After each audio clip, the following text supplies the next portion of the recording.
Hello guys, welcome back to my channel UPSC aspirant. आप सब कैसे हैं? आई होप आप सब अच्छे होंगे अपने अपने घरों में और अच्छे से पढ़ रहे होंगे एंड अपना 100% दे रहे होंगे। तो गाइस, आज का जो हमारा टॉपिक रहेगा वो रहेगा इंपीरियल चोलास, और अगर टाइम ज़्यादा एक्सटेंड नहीं हुआ तो मैं इसमें आपको राजपूत का भी कवर करा दूंगी, वो हम टाइम के अकॉर्डिंग देखेंगे। आई होप आपको मेरी ये सीरीज पसंद आ रही होगी, आपके लिए हेल्पफुल होगी और जितने भी मैंने प्रीवियस लेक्चर्स करवाए हैं वो आपको समझ आए होंगे। तो प्रीवियस लेक्चर्स में हमने क्या क्या पढ़ा, थोड़ा सा इंट्रोडक्शन पार्ट देखा था, इंट्रो पार्ट देखा था, उसके बाद हमने पढ़ा था पल्लवास के बारे में, फिर हमने चालुक्यास के बारे में, फिर हमने राष्ट्रकूटास के बारे में, और जो प्रीवियस वीडियोस जिसमें हमने पढ़ा था गुर्जर प्रतिहारास और पालास के बारे में। आई होप आपको इतने टॉपिक से जो क्लियर होंगे। अगर फिर भी आपको इन टॉपिक्स में कोई डाउट आता है तो आप मुझे नीचे कमेंट सेक्शन में कमेंट करके पूछ सकते हैं कोई भी डाउट, ठीक है। आज का टॉपिक है हमारा इंपीरियल चोलास, तो पेन पेपर उठा लीजिए और मेरे साथ नोट्स बनाइए, ये आपके लिए बहुत ही बेनिफिशियल होंगे। अब देखिए इंपीरियल चोलास, इसके अंदर हमारा पहला क्वेश्चन क्या आता है, हिस्ट्री ऑफ चोलास। इनकी हिस्ट्री क्या थी, कौन थे, कहाँ से आए थे, इनका नाम इंपीरियल चोलास कैसे पड़ा एंड ऑल दैट, ठीक है। Second question is why they are called as imperial Cholas, इनको हम इंपीरियल चोलास ही क्यों बोलते हैं, कोई और नाम क्यों नहीं देते। Third question is important kings पढ़ेंगे। Fourth and administration and military, administration and military. Then next question is about society, literature, art and culture. तो ये वाले सारे टॉपिक्स आज हम कवर करेंगे और टाइम बचता है तो मैं इसमें आपको राजपूत का भी कवर करा दूंगी, वरना राजपूत के लिए एक अलग सेपरेट वीडियो बनाऊंगी। तो आइए चलते हैं, देखते हैं। अब देखिए जो चोलास थे ना, Cholas are divided into 3 parts. देखिए कौन कौन से तरह के चोलास थे। पहले थे संगम चोलास, है ना। Then second is imperial Cholas, जिसके बारे में हमें मोस्टली पढ़ना है आज, इसके रूलर्स के बारे में भी हमें पढ़ना है। देन थे लेटर चोलास। अब देखिए जो संगम चोलास है ना, उसको हम काल भरस वाला पीरियड क्यों बोलते हैं, क्योंकि Kalabhras also known as dark period, dark age, because we don't know history of this period. ये एक ऐसा एज है ना जिसकी हमें हिस्ट्री नहीं पता, तो हम इसके बारे में पढ़ कैसे सकते हैं जब हमें उस टाइम का कुछ पता ही नहीं है। तो इसलिए हम संगम चोला के बारे में जस्ट नाम ही पढ़ते हैं कि हाँ संगम चोलास थे, एग्जिस्ट करते थे, बट बाकी का हमें उनकी administration, society, art and culture, languages का कुछ भी नहीं पता है। अब देखिए जो पल्लवास थे ना, पल्लवास की फिड्यूटरीज क्या थे, चोलास थे, फिड्यूटरीज ऑफ चोलास। पल्लवास की फिड्यूटरीज चोलास थे और इन्हीं को हम क्या बोलते हैं, इंपीरियल चोलास। इन्हीं को क्या बोलते हैं हम, इंपीरियल चोलास। और जो इनके नेबर थे ना, श्रीलंका और मालदीव्स, उस पर तो इनका डायरेक्ट कंट्रोल था। जो जावा और सुमात्रा थी, इस पर इनडायरेक्ट कंट्रोल था। श्रीलंका और मालदीव्स डायरेक्ट कंट्रोल, जावा और सुमात्रा इनडायरेक्ट कंट्रोल। ये तो बस आपका इतना ही थोड़ा सा ओवरव्यू। अब हम पढ़ेंगे लेटर चोलास। लेटर चोलास में आपको कुछ नहीं पढ़ना, बस उनके जो मेन रूलर्स थे उन्होंने क्या काम किया, वो किसके लिए जाने जाते हैं, हमें वही पढ़ना है। पहला है विजयल्या। ये कौन थे, फाउंडर थे जिन्होंने इस डायनेस्टी को फाउंड किया, है ना। फिर था आदित्य वन कौन थे, कंक्वेस्ट ऑफ पल्लवास। प्रतंका वन, इन्होंने क्या किया था, conquered Madurai, defeated by राजकुतास। Madurai को अपने कब्जे में लिया था। किसने डिफीट किया था इनको, राजकुतास ने। किसने किया था, राजकुतास ने। राजा वन, इसके बारे में हम पढ़ेंगे अभी। नेक्स्ट होल श्रीलंका, इन्होंने पूरी श्रीलंका को अपने कब्जे में लिया था, ठीक है, अनेक्स कर लिया था, इनके कंट्रोल में थी। कुलतुंगा, इन्होंने क्या किया था, अबॉलिश्ड टोल्स, सॉरी इन्होंने नहीं किया था, कुलतुंगा ने किया था, मैंने गलत लिखा हुआ है। Annexed whole Sri Lanka, reach till Ganga. जो कुलतुंगा थे इन्होंने पूरी श्रीलंका को एनेक्स कर रखा था। कहाँ तक पहुंचे थे, ये गंगा तक पहुंचे थे। और जो राजेंद्र वन थे ना, उन्होंने टोल्स को हटाया था, टोल्स को अबॉलिश किया था। और जो लास्ट थे कुलतुंगा 3, इन्होंने चोलास और वेंगी को यूनाइट किया था, एक साथ मिलवाया था। आई होप आपको इतना क्लियर होगा। पहले थे संगम चोला, फिर थे इंपीरियल चोलास, फिर थे लेटर चोलास। संगम चोलास के बारे में हम इतना जानते नहीं है क्योंकि वो डार्क एज था हिस्ट्री का।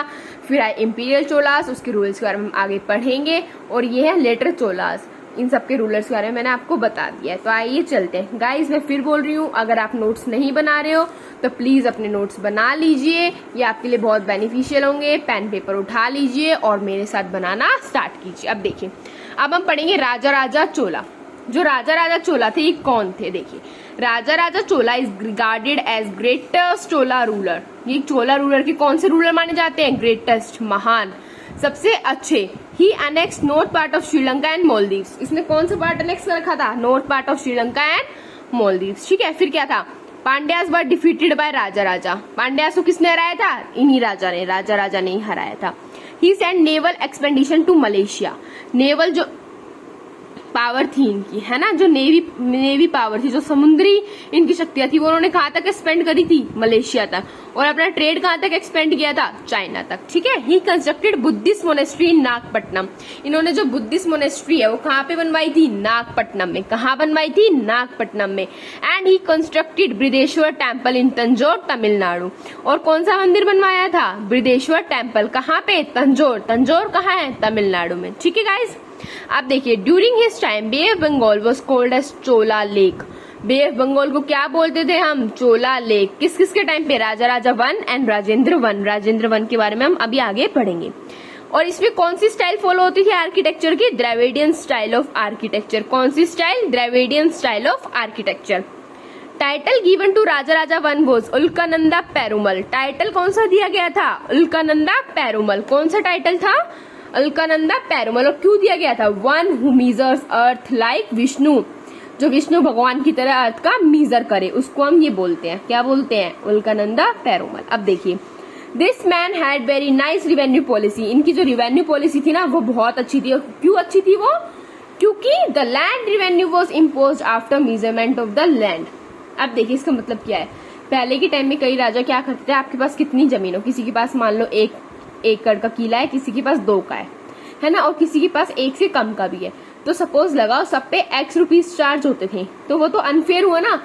जब सबकी मेजरमेंट अलग अलग है तो लैंड रिवेन्यू भी उसके अकॉर्डिंग होनी चाहिए, पर वो ऐसा नहीं होता था। पर इनके में क्या होता था, पहले मेजर करेंगे, क्लासिफाई होगी, और उसके बाद लैंड रिवेन्यू लगाया जाएगा कि इनको ऊपर कितना लैंड रिवेन्यू लग सकता है। इसलिए इनकी पॉलिसी को बहुत अच्छा पॉलिसी माना जाता है। आई होप आपको राजा चोला के बारे में क्लियर हो गया होगा। अब हम पढ़ेंगे राजेंद्र वन के बारे में। राजेंद्र वन कौन थे? इनके ही बेटे थे। अब देखिए, ही ऑल्सो कैप्चर्ड महिंदा 5। इन्होंने महिंदा 5 को अपने कब्जे में रखा था। ही कम्प्लीटली डिस्ट्रॉय रिमेनिंग पांड्यास। जो इनके फादर थे उन्होंने पांड्यास को हराया था, पर जो बचे कुछ पांड्यास थे, मतलब रिमेनिंग पांड्यास, उनको किसने हराया था? राजेंद्र वन ने हराया था। ही टुक द टाइटल गंगाईकोंडा चोला। इन्होंने कौन सा टाइटल लिया था? गंगाईकोंडा चोला। क्यों लिया था? Defeating everyone till Ganga. Ganga तक जितने भी बीच में राज्य आते हैं, जितने भी राजा थे, इन सबको इन्होंने हराया था। और इन्होंने एक सिटी एस्टेब्लिश करी थी, उसका नाम था गंगाईकोंडा चोलापुरम। गंगाईकोंडा चोलापुरम। अब देखिए, ड्यूरिंग दिस टाइम वन पाला king Mahipala one was also defeated. Mahipala one को भी हराया था। अब जो इनकी बेटी थी ना, अमंगा देवी, राजेंद्र वन की जो बेटी थी अमंगा देवी, उनकी शादी करवाई वेंगी प्रिंस से, है ना। और उनका जो बेटा था वो था कुलतुंगा 3, जिन्होंने क्या किया था अभी बताया था ना मैंने आपको, चोलाज और वेंगी को यूनाइट किया था। पर श्रीलंका उस टाइम भी किस चीज के लिए क्लेम कर रहा था? इंडिपेंडेंस के लिए, अलग होना चाहता था। और जब चोलास का पीक था ना, तो एम्पायर कहाँ से स्टार्ट हुआ था? श्रीलंका से। और कहाँ तक था? टिल कृष्णा गोदावरी बेसिन तक। और इवन इनके पास और क्या था? इनके अंडर में और क्या था? कोंकण कोस्ट और मालाबार कोस्ट। देखिए, ये आपका मैप रहा, ये रहा आपका वेंगई, और ये रहा आपका गंगाईकोंडा चोलापुरम। आई होप आपको ये वीडियो अभी तक सारा समझ आया होगा। अभी हमने 2 राजा के बारे में पढ़ा, राजा चोला और राजेंद्र वन। आई होप आपको ये चीजें क्लियर हुई होंगी अच्छे से। अब चलते हैं हम नेक्स्ट पेज पे। अब देखिए, जो इनकी टेरिटरीज थी ना, वो किस में डिवाइडेड थी? मंडलम्स में। मंडलम्स किस में थे? कोटान्स में। और कोटान्स किस में थे? नैद्यूस। और नैद्यूस किस में थे? विलेजेस में। अब देखिए, जो नैद्यूस थे ना, उसके अंदर 2 चीज थी, नटर और नगारतर। जो नटर थी वो किसके फैमिली थी? लीडिंग मैन की। और जो नगारटर थी वो किसके फैमिली थी? मर्चेंट सी। ये आपको याद होना चाहिए। विलेज ऑटोनॉमस थे, और लैंड का मैंने आपको बता ही दिया, पहले सर्वे होता था, फिर क्लासिफिकेशन, फिर मेजरमेंट, और फिर टैक्स किया जाता था। अब देखिए, द सोर्सेज ऑफ रिवेन्यू वर। अब इधर जो रिवेन्यू के सोर्सेज थे वो क्या थे? या तो आप लैंड रिवेन्यू ले लो, या आप कस्टम टैक्स ले लो, या आप मैरिज पे टैक्स ले लो, और चौथा कौन सा था? जुडिशियल फाइन्स, है ना।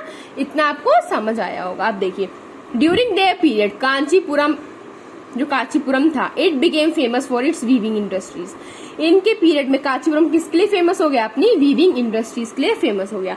They bought more land under agriculture, and for that they created many tanks for irrigation. अब देखिए, इन्होंने अपने अंडर में ना बहुत सारी लैंड जो है वो ले ली थी, और वो ले ली थी तो मतलब इनको अपना इरिगेशन भी बढ़ाना पड़ेगा, तो उसके लिए इन्होंने बहुत सारे इरिगेशन के लिए टैंक्स भी बनवाए थे। ठीक है। आई होप आपको ये इतना वाला जो पार्ट है पूरा क्लियर हो गया होगा। अब चलते हैं हम इनके लिटरेचर पार्ट पे। इनका लिटरेचर कैसा था, है ना।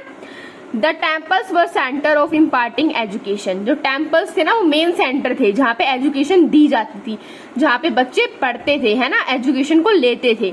नंबरस कॉलेज वर क्रिएटेड, बहुत सारे कॉलेजेस बनाए गए। इन दिस अपार्ट फ्रॉम वैदिक knowledge mathematics and science were top. वैदिक नॉलेज के जो अपार्ट थे, मतलब वैदिक नॉलेज के अलावा क्या पढ़ाने जाने लगा, मैथ्स, मैथमेटिक्स, और क्या पढ़ाने लगे, साइंस, ये भी पढ़ाने लगे।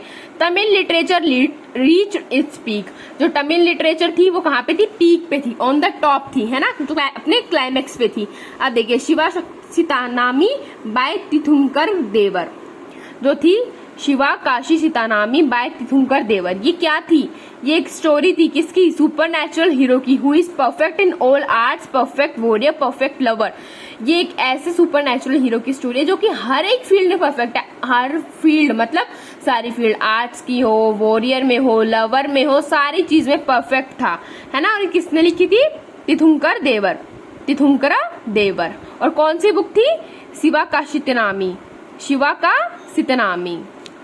अब देखिए Ramayana was translated into Tamil. जो रामायण थी उसका ट्रांसलेशन हुआ था कौन सी भाषा में, तमिल में। और उसको क्या बोलते थे, Ramavataram by Kamban, Ramavataram by Kamban, Ramavataram by Kamban. ये सब चीजें आपको याद होनी चाहिए। अब देखिए temple at Gangaikonda Cholapuram, Brihadeshwara temple, वो बताया दिया था मैंने आपको, बृहदेश्वर टेम्पल बनाया था। अब क्या हुआ था इसमें, bronze sculpture of Nataraja. Nataraja है ना, उसके मेनली आप बारे में आर्ट एंड कल्चर में मैं आपको ज्यादा पढ़ाऊंगी। और किसका bronze sculpture, sorry guys, bronze sculpture बनाया था गॉडेस काली का। किसका बनाया था, गॉडेस काली का। और नटराज का क्या स्कल्पचर बने थे, ब्रॉन्ज के स्कल्पचर बने थे। ठीक है, आई होप आपको ये लिटरेचर पार्ट पूरा अच्छे से क्लियर होगा। अब देखिए अब हम चलते हैं अपनी सोसाइटी के बारे में। देखिए during time of Cholas Brahmins and Kshatriyas were having special privilege. इनके टाइम में ब्राह्मण्स और जो क्षत्रियस थे ना, स्पेशल प्रिविलेज मतलब उनको स्पेशल पावर्स थी, ठीक है, उनको अलग से प्रिविलेज दी जाती थी। There were two important caste division, दो तरह के कास्ट डिवीजन थे। पहले क्या था, वलंगई एंड इदनगई। वलंगई में क्या था, there will be the one who doing agriculture, जो लोग एग्रीकल्चर प्रैक्टिसेस करते थे वो थे वलंगई के अंदर। इदनगई के अंदर जो मैन्युफैक्चरिंग करते थे, स्पेशली किसकी, मेटल वर्कर्स जो थे, ठीक है। सती वॉज प्रैक्टाइज्ड इन रॉयल फैमिलीज। जो रॉयल फैमिलीज होती थी ना, बड़ी बड़ी अमीर फैमिलीज है ना, जो नोबल्स की फैमिलीज होती थी, राजाओं की फैमिली होती थी, उसमें क्या प्रैक्टिस होती थी, सती। सती तो आपको पता ही होगा, जिसका भी हस्बैंड पहले, जिसकी भी डेथ हो जाती थी तो जो उसकी वाइफ होती थी उसको भी ऐसे ही जिंदा जला दिया जाता था, उसको हम बोलते हैं सती सिस्टम। अब देखिए हमारा नेक्स्ट पेज पे चलते हैं हम। ये देखिए देवदासी सिस्टम और dancing girl attach to the temples MS during this period. जो डांसिंग गर्ल्स का मैंने आपको एक और में बताया था, किसमें फेमस था वो मुझे आप कमेंट में बताना। ये टेम्पल से ही अटैच थे उस पीरियड में। Vaishnavism and Shaivism flourish and temples become centre for economic activity के लिए भी टेम्पल जो थे वो सेंटर बन चुके थे। कौन से दो चीजें फ्लरिश हुई थी, शैविज्म और वैष्णविज्म, ठीक है। Huge reclamation of land was done by Cholas. जो रिक्लेमेशन थी, लैंड की रिक्लेमेशन है ना, वो किसके द्वारा की जाती थी, चोलास के द्वारा। Construction and maintenance of irrigation tanks was done. Construction भी होती थी और उनको मेंटेन भी करते थे। Both of these two things resulted in increasing agricultural produce. अब देखिए जब आपका इरिगेशन सिस्टम अच्छा होगा तो ऑब्वियस बात है आपका एग्रीकल्चरल प्रोड्यूस भी काफी अच्छा होगा, because of which huge surplus was available. और इसकी वजह से क्या होगा, आपका अच्छा खासा सरप्लस होगा, which was use for trade and economy. और वो किसके लिए यूज होगा, ट्रेड के लिए होगा। और जो इकोनॉमी होगी वो आपकी वैसे स्ट्रॉन्ग बन जाएगी। जब पैसा आएगा तो इकोनॉमी ऑब्वियसली बात है स्ट्रॉन्ग ही होगी, है ना। अब देखिए आगे, there were huge number of people working in metal works as there huge demand for images in temple as well as utensils. बहुत जो लोग थे वो मेटल वर्कर्स थे, मेटल इंडस्ट्री में काम करते थे। क्यों, क्योंकि सबसे ज्यादा डिमांड किसकी थी, भगवान की मूर्तियों की थी। और फिर किसकी थी, बर्तनों की भी थी। अब खाना पकाएंगे तो उसके लिए बर्तन तो चाहिए ना, तो यूटेंसिल्स की भी डिमांड थी। अब देखिए Cholas constructed trunk roads called as Peruvazhis. Cholas ने ना ट्रंक रोड को बनाया था, उनका नाम क्या था, पेरुवगीज। क्या था, Peruvazhis. The army have infantry, cavalry, elephants as well as navy. Infantry थी आर्मी के पास, कावलरी थी, एलिफेंट्स भी थे और नेवी भी काफी अच्छी थी। There were personal troops to defend the king. और जो किंग्स को बचाने के लिए ना एक पर्सनल ट्रूप्स भी रखा गया था, उसको हम क्या बोलते हैं, वेलाई करार, वेलाई करार, उसको हम बोलते हैं वैलायिक करार। आई होप आपको ये टॉपिक अच्छे से सारा समझ में आया होगा, सारी चीज़ें आपकी क्लियर होंगी। सोसाइटी पढ़ा हमने, लिटरेचर पढ़ा, एडमिनिस्ट्रेशन पढ़ा, रिवेन्यू का सोर्सेस पढ़े, फिर हमने राजेंद्र वन के बारे में पढ़ा, फिर हमने पढ़ा राजा राजा चोला के बारे में, और उससे पहले मैंने आपको इंट्रो पार्ट दिया था। आई होप आपको ये अच्छे से समझ में आ चुका होगा। अब जो हमारा नेक्स्ट टॉपिक है वो है राजपूत के बारे में।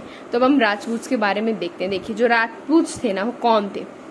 चीफ ऑफ, पहले तो जानिए कि जो राजपूत के चीफ थे उनको हम रानाज बोलते हैं। Chief of Rajput were called as Ranas. जो राजपूत के चीफ थे उनको हम क्या बोलते थे? रानाज। अब देखिए लव फॉर द लैंड, इनको अपनी जमीन से बहुत प्यार होता था। जो राजपूत होते हैं ना वो अपनी जमीन से बहुत प्यार करते थे। तो दूसरा अटैचमेंट फॉर फैमिली, वो अपनी फैमिली से बहुत अटैच होते थे। Treated war as a sport, और वो जो वॉर है ना, जो लड़ाई दंगा है, उसको एज अ स्पोर्ट लेते थे, मतलब एज अ खेल लेते थे। खेल खेल में ही उन्होंने वॉर लड़ लिया। The ideal ruler will be the one who will lead the army on the day of Dussehra and attack the neighbours. और जो राजपूत थे उनमें जो आइडियल रूलर किसको माना जाता था? जो अपनी आर्मी को ले दशहरा के दिन और अपने नेबर्स पर अटैक कर दे, वो क्या होता था? आइडियल रूलर होता था। Most of Rajput were Hindus, only few will be Jainism. ज्यादातर क्या थे? हिंदूज थे, और बाकी क्या थे? जैनिज्म को फॉलो करने वाले थे। Donation of grants of land to the Brahmins and to temples, अपनी जितने भी ग्रांट्स थे, जो भी वो था दान धर्म, वो ब्राह्मण को करते थे या टेम्पल्स में देते थे। The basis of Rajput society was clan strong brotherhood. इनका बेसिस क्या था? इनका जो भाईचारा था ना वो बहुत स्ट्रॉन्ग था। राजपूत और राजपूत, जो दो राजपूत होंगे उनमें अच्छी बॉन्डिंग होगी, अच्छा सेंस ऑफ ब्रदरहुड होगा, ठीक है। Rajput form exclusive group which claim superiority over others. वो बड़े बड़े ग्रुप बनाते थे और वो मानते थे कि हम सबसे ज्यादा सुपीरियर है, हमसे ऊपर कोई है ही नहीं। This became the weakness as if there were no relationship between the clan and there will be no brotherhood. और ये उनकी वीकनेस बन जाएगी कब? अगर उनका अच्छा रिलेशनशिप नहीं रहा, उनकी क्लैन्स जो थी है ना, उनके आपस में अच्छा जो रिलेशनशिप नहीं रहा, और या फिर उनका ब्रदरहुड अच्छा नहीं रहा, तो ये उनकी क्या बन जाएगी? वीकनेस बन जाएगी, ठीक है। अब देखिए क्या होने लगा, फिर जो बाद में जो राजपूत थे ना वो डिसइंटीग्रेट होने लगे, जैसे घेडवालाज या राठौर्स ऑफ कन्नौज, छामांस या चौहान्स ऑफ अजमेर, परमार्स ऑफ मालवा, है ना। आगे ऐसे और भी हैं, जैसे कि Tomars of Delhi, Chalukya Solankis of Gujarat, Chandelas of Bundelkhand, Kalachuris of Jabalpur. अब हम इसमें से कुछ के बारे में देखते हैं। देखिए आप है ना ऐसे नाम लेके पढ़ेंगे ना, जैसे घेडवालाज ऑफ और राठौर्स ऑफ कन्नौज, तो आपको याद रहेगा ये कहाँ के थे। अगर आपने सिर्फ ऐसे पढ़ा घेडवालाज राठौर्स, तो आपको क्या पता होगा कन्नौज के थे, अजमेर के थे, मालवा के थे, दिल्ली के थे, गुजरात के थे, है ना। तो इसको हमेशा ऐसे पढ़ना है, घेडवालाज और राठौर्स ऑफ कन्नौज। अब देखिए इनकी क्या थी, इनकी जो कैपिटल थी वो ऑब्वियस बात है कन्नौज ही होगी, क्योंकि हम इनके नाम में कन्नौज पढ़ रहे हैं। These people drew Palas out of Bihar, इन्होंने पालास जो थे ना उनको बिहार से फेंक दिया था, बाहर निकाल दिया था। अब आता है चामांस और चौहान्स ऑफ अजमेर। देखिए इनकी कैपिटल ऑब्वियस बात है अजमेर होगी। Prithviraj Chauhan was powerful person, ये सबको ही पता है पृथ्वीराज चौहान के बारे में। These people rule from south east Rajasthan, ये साउथ ईस्ट राजस्थान से रूल करते थे, राज्य करते थे। अब आता है Paramars of Malwa, these people rule in Malwa region, ठीक है। कैपिटल वॉज धारनगर, रूल तो ये मालवा में करते थे, पर इनकी कैपिटल का नाम क्या था? धारनगर। और इनका ओरिजिन क्या था? It is considered that these Rajput originated from Agnikund of mount Abu. ये जो माउंट आबू का जो अग्निकुंड है ये वहां से ओरिजिनेट हुए हैं। कौन? परमार्स ऑफ दिल्ली। अब हम पढ़ेंगे परमार्स ऑफ मालवा, और अब हम पढ़ेंगे तोमर्स ऑफ दिल्ली के बारे में। ये क्या थे? They ruled in the region of Delhi, obvious बात है दिल्ली एंड हरियाणा में रूल करते थे। During this period Mehrauli was fortified by Anand Pal Tomar and it was called Lal Kot. Mehrauli को फोर्टिफाइड कर लिया था, चारों ओर से घेराबंदी कर ली थी, किसने? अनंग पाल तोमर ने, और उसको क्या बोला जाता है? लाल कोट। आई होप आपको ये सब चीजें क्लियर होंगी, है ना। ये मैंने आपको बता दिया है। अब आगे चलते हैं, हम देखते हैं अब इनमें बुक्स देखते हैं हम कौन कौन सी थी। जो पहली बुक थी वो थी राज तरंगिनी, वो किसने लिखी थी? कल्हारा ने। दूसरी थी कथा सरिता सागर, वो किसने लिखी थी? सोमदेव ने। एंड लास्ट इज गीता गोविंदम, जो जयदेव ने लिखी थी। गाइस ये बहुत मोस्ट इंपोर्टेंट क्वेश्चन है, ये हर बार पूछते हैं, ऑलमोस्ट मैंने बहुत सारे एग्जाम्स में देखा है। जयदेव की बुक का नाम बताओ, गीता गोविंदम। और ये किसकी स्टोरी थी? अबाउट राधा एंड कृष्णा, है ना, उनकी स्टोरी में थी। जो कविता सागर थी, कथा सरिता सागर, वो सोमदेव ने लिखी थी। राज तरंगिनी कल्हारा ने लिखी थी। अब देखो जौहर के बारे में पढ़ते। जौहर क्या है? जौहर क्या होता था? Mass suicide committed by the women to protect their chastity. अपने मान सम्मान को, अपनी सेल्फ रिस्पेक्ट को, है ना, प्रोटेक्ट करने के लिए जब औरतें मास सुसाइड कर देती थी, कमिट कर देती थी, उसको हम जोहर बोलते थे। आपने उसमें भी देखा होगा, पद्मावत मूवी में वो करते हैं ना, सारी औरतें मिलकर। क्यों करती है? क्योंकि उनको अपनी चेस्टिटी प्यारी होती है। भाई अपना सेल्फ रिस्पेक्ट भी तो चाहिए, ऐसे ही थोड़ी ना इंसान कि कोई भी किसी को उठा के ले जाएगा और उसके साथ मनमानी करेगा। इसलिए वो लोग मरना प्रेफर करते थे। किसी और के होने से अच्छा है कि वो लोग मर जाए, है ना। उनकी सेल्फ रिस्पेक्ट तो कम से कम नहीं घटेगी, उनकी इज्जत तो उनके पास रहेगी, इसलिए वो जोहर को कमिट करते थे, जोहर होता था। अब देखिए, during this period many temples were constructed. इस पीरियड में बहुत से मंदिर बनाए गए और मोस्टली कौन से स्टाइल के थे? वो नागराज स्टाइल में। अब देखिए नागराज स्टाइल के अंदर मेनली क्या होता है? Temples will be using Panchayatana style. मतलब जो टेम्पल्स है ना, वो पंचयातन स्टाइल कैसे फॉलो होते हैं? मतलब ऐसे होगा, बीच में एक मंदिर होगा, 1 2 3 4 यहाँ पे पिलर्स होंगे, बीच में मंदिर, तो इसको बोलते हैं Panchayatana style. In this style mandaps and ardha mandaps और अर्थ मंडप्स होते थे। देखिए इन सब की डेफिनेशन मैं आपको जब आर्ट एंड कल्चर पढ़ाऊंगी ना तो बहुत अच्छे से समझाऊंगी। अभी आप सिर्फ ये याद कर लीजिए, इसमें मंडप्स और अर्थ मंडप्स होते थे। इन दिस स्टाइल आउटसाइड द गर्भगृह के बाहर क्या होता था? जो देवी है, कौन सी देवी? गॉडेस, रिवर गॉडेस, है ना, river goddess Ganga and Yamuna की तस्वीर होती थी, इमेजेस होती थी। Generally temples are constructed on upraised platform पे टेम्पल्स को बनाते थे और कोई भी वाटर टैंक नहीं होता था और जो पैसेज होता था ना उनका, वो हमेशा कवर होता था और कोई भी इलेबोरेट बाउंड्री वॉल्स नहीं होती थी। ठीक है, ये सब इसके फीचर्स थे। अब देखिए जो ये आर्किटेक्चर है ना, ये बाद में सब ग्रुप्स में भी डिवाइड हो गया। पहला था Khajuraho school of temple architecture, ये मैंने शॉर्ट फॉर्म में लिखा हुआ है SCHL, इसका मतलब है school, Khajuraho school of temple architecture. Second था Orissa school of temple architecture, उसका एग्जांपल क्या है? सन टेम्पल, जो कि कहाँ है? कोणार्क में, सन टेम्पल कोणार्क में है। एंड जो लास्ट पार्ट था वो क्या था? Solanki school of temple architecture, और इसका एग्जाम्पल क्या है? मोदेरा टेम्पल, इसका एग्जाम्पल क्या है? मोदेरा टेम्पल। अब देखिए जो हमारा कल का टॉपिक रहेगा वो रहेगा होयसालाज ऑफ द्वार समुद्रम और काकतियाज ऑफ वारंगल। ये 2 टॉपिक हम कल पढ़ेंगे। आई होप आपको ये वीडियो लेक्चर अच्छे से समझ में आया होगा। राजपूत के बारे में सारी चीजें आपको क्लियर हो गई होंगी। ये मैंने आपको सारा राजपूत के बारे में बताया था और इससे पहले जो मैंने चोलास के बारे में बताया था वो भी आपको सारी चीजें अच्छे से क्लियर हो गई होंगी। तो थैंक यू गाइज, आज के लिए इतना ही पढ़ेंगे हम। आई होप आपको ये अच्छा लगा होगा। तो प्लीज़ मेरे चैनल को सब्सक्राइब करें, कमेंट करें, प्यारे प्यारे से लाइक करें और शेयर करें ताकि आपके दोस्तों को भी हेल्प हो। So bye guys, tata, take care, have a nice day.